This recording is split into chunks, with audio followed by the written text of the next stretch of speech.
আসসালামু আলাইকুম দর্শক। আমি engineer Sajid Rabbi, mentor architect and ইঞ্জিনিয়ার্সের আরও একটি নতুন ভিডিওতে আপনাদের সকলকে জানাচ্ছি আন্তরিক শুভেচ্ছা এবং অভিনন্দন। আজ আমি আপনাদের সামনে যে ডিজাইনটা নিয়ে আসছি, এটি খুবই অল্প জায়গার মধ্যেই বলা যায়। আসলে এখানে আমি যদি দেখি, এদিকে সাইডে আছে হচ্ছে 32 ফিট 5 ইঞ্চি এবং এর লম্বায় জায়গাটা আছে 58 ফিট। তো ক্লায়েন্টের চাহিদা ছিল এই জায়গার মধ্যে উনি 3 ইউনিটের একটি ডিজাইন করবে।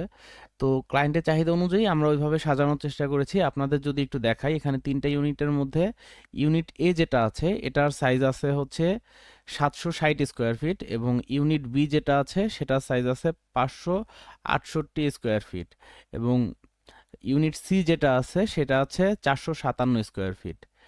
তো এই হচ্ছে এই ইউনিট তিনটা সাইজ। তো আমি যদি এখন আপনাদের একে একে দেখাই, আমি যদি সিঁড়ি দিয়ে চলে যাই, সিঁড়ি দিয়ে যাওয়ার পরে এখানে আপনারা দেখতে পাচ্ছেন যে ইউনিট এ আছে।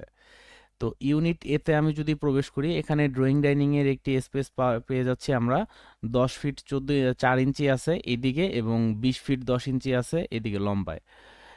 তো এই হচ্ছে ড্রয়িং ড্রয়িং কাম ডাইনিংটা। তো আমি এদিকে চলে আসলে আমি কিচেন রুমটা দেখতে পাচ্ছি। কিচেন রুমের সাইজটা আছে 6 ফিট এবং 7 ফিট, 6 ফিট বাই 7 ফিট, মোটামুটি বড় সাইজেরই একটি কিচেন রুম। এবং তার পাশেই আছে একটি কমন টয়লেট। কমন টয়লেটটি সাইজ আছে 4 ফিট বাই 7.5 ফিট। এবং আমি যদি এই দিকে চলে আসি ড্রয়িং স্পেস দিয়ে, তো এইদিকে আসলে আমি একটি বেডরুম পেয়ে যাচ্ছি। এই বেডরুমটি সাইজ আছে 11 ফিট বাই 12 ফিট এবং এই বেডরুমের দুই সাইডে দুটি জানালা আছে। তো এবং আমি এই সাইডে যদি চলে আসি, এই পাশে চলে আসলে এই পাশে আরও একটি বেডরুম আছে যেটি সাইজ হচ্ছে 11 ফিট বাই 11.5 ফিট এবং এই বেডরুমটির সাথে একটি অ্যাটাচ টয়লেট আছে 6 ফিট 8 ইঞ্চি বাই 4 ফিট 5 ইঞ্চির। ও, তাহলে আমরা বুঝলাম যে মোট এই ইউনিট এ তে মোট দুইটা টয়লেট আছে। একটি হচ্ছে কমন, একটি হচ্ছে অ্যাটাচড এবং একটি বারান্দা আছে এই বেডরুমের সাথে এবং আরও একটি বারান্দা আছে, সেটি হচ্ছে এই ড্রয়িং ডাইনিং এর স্পেসের সাথে। দেখতে পাচ্ছেন 8 ফিট বাই 3 ফিটের একটি বারান্দা।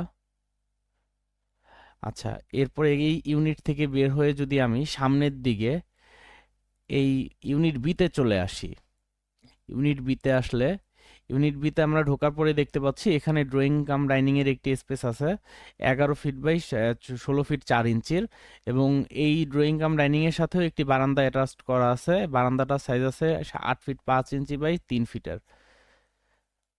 তো এইখানে একটি গ্যাপ রাখা হয়েছে। এই চাইলে বারান্দাটা সম্পূর্ণ জায়গা নিয়ে দিয়ে দেওয়া যেত, কিন্তু এখানে যাতে বিল্ডিং এর সৌন্দর্যটা ফুটিয়ে তোলা যায় সেই পারপাসে এখানে এই গ্যাপটুক রাখা হয়েছে। আর এরপরে যদি আমি এইদিকে আসি, এইদিকে আসলে একটি বেডরুম পেয়ে যাচ্ছি এবং এই বেডরুমটির সাইজ আছে 10 ফিট 5 ইঞ্চি বাই 11 ফিট 6 ইঞ্চির এবং এটির সাথেও একটি বারান্দা অ্যাড করা আছে। আর এই বেডরুম থেকে যদি আমি বের হই, বের হলে এইদিকে এদিকে হচ্ছে একটি টয়লেট আছে যেটি কমন টয়লেট হিসেবে ব্যবহার করা হবে। আর এইদিকে হচ্ছে একটি রান্নাঘর আছে। এদিকে একটি রান্নাঘর আছে 5 ফিট বাই 7.5 ফিটের। এই হচ্ছে ইউনিট বি এবং আমি ইউনিট বি থেকে যদি বের হয়ে ইউনিট সিতে প্রবেশ করি, ইউনিট সিতে আসলে আমরা দেখতে পাচ্ছি ড্রয়িং কাম ডাইনিং এর যে স্পেসটা আছে এটি 9 ফিট বাই 12 ফিট।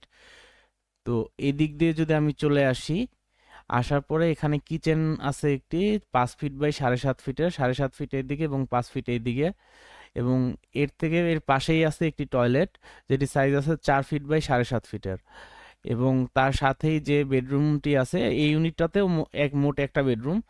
এটির সাইজ আছে 10 ফিট 5 ইঞ্চি বাই 12 ফিট এবং এটির সাথেও একটি বারান্দা অ্যাড করা আছে 3.5 ফিট বাই 7 ফিটের। তো এই হচ্ছে এই ইউনিট তিনটার বিবরণ। তো আমরা যদি বুঝি, ইউনিট এতে মূলত দুইটা রুম অ্যাড করা হয়েছে, ইউনিট এটা একটু বড় করা হয়েছে এবং ইউনিট সি এবং বি যেটা আছে এই দুটোকে হচ্ছে সেমভাবেই করা হয়েছে, একটু জায়গা কম আর বেশি। আর মোট দুইটা রুম, একটা রুম করে দেয়া হয়েছে দুইটা ইউনিটে। এই হচ্ছে এই ইউনিটটার বিবরণ। তো আপনারা যারা বাড়ি নির্মাণ করার কথা ভাবছেন, আপনারা এই ফ্লোর প্ল্যানটা দেখে কিছুটা হলেও ধারণা নিতে পারবেন। আমি বলবো আপনাদের জায়গার যে পরিমাণ আছে, আপনাদের নিকটস্থ যিনি ইঞ্জিনিয়ার সাহেব আছেন ওনার সাথে যোগাযোগ করবেন। যোগাযোগ করে অবশ্যই সুন্দর একটি বাড়ির ডিজাইন নেওয়ার চেষ্টা করবেন। কারণ আপনি বাড়িতে সারা জীবন আপনি থাকবেন, আপনার পরিবার থাকবে। বাড়ির মধ্যে থেকে যদি শান্তি না পাওয়া যায়, ভাড়াটিয়ারা যদি থেকে শান্তি না পায়, সেক্ষেত্রে আপনার ভাড়াও হবে না। তো বাড়ি নির্মাণ করার আগে অবশ্যই একজন সিভিল ইঞ্জিনিয়ার এবং একজন আর্কিটেক্টের শরণাপন্ন হবেন। তাহলে আপনি একটি সুন্দর একটি বাড়ি তৈরি করতে পারবেন। ধন্যবাদ সকলকে। যারা বাড়ি নির্মাণের কথা ভাবছেন তারা আপনারা আমার সাথে যোগাযোগ করতে পারেন। আমাদের অফিস শরীয়তপুর জেলায় অবস্থিত।